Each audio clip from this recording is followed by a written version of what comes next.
This woman replaced a bottle of lubricant with industrial-strength glue, permanently bonding the cheating couple together. As a wedding gift, she delivered them straight to the wedding banquet. And all of this began with the tragic fate she suffered before her rebirth. On this very day in her past life, it was supposed to be the grand wedding of the trillionaire heiress and her fiancé. Yet in her own bridal suite, she walked in on her stepsister having sex with a personal trainer. Even more ironically, her fiancé had conspired with the stepsister to set a trap inside the bridal room, then turn the tables on her, falsely accusing her of infidelity. At the wedding ceremony, they publicly humiliated her until she was utterly broken. They forced her to sign over all her assets and stole everything she owned. But in this life, she knew every plot in advance. She understood clearly. At this very moment, her stepsister was writhing in passion with that trainer in the bridal suite. And what she needed to do was turn this filthy affair into an irredeemable public farce.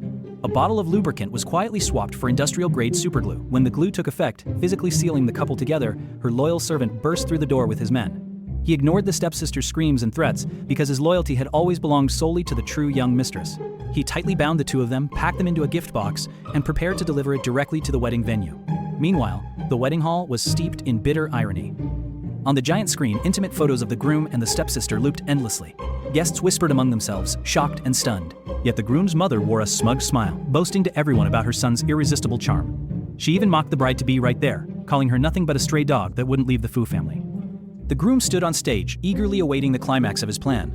He couldn't reach his stepsister, but assumed she was just touching up her makeup.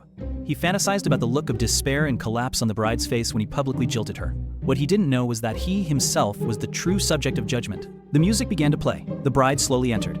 Draped in white veil, she walked step by step toward the center of the stage. Gazing at the glaring images on the screen, she felt not a ripple within. Just then, a text from her loyal servant lit up her phone. 大小姐，您给父先生准备的惊喜大礼，我已经准备好了。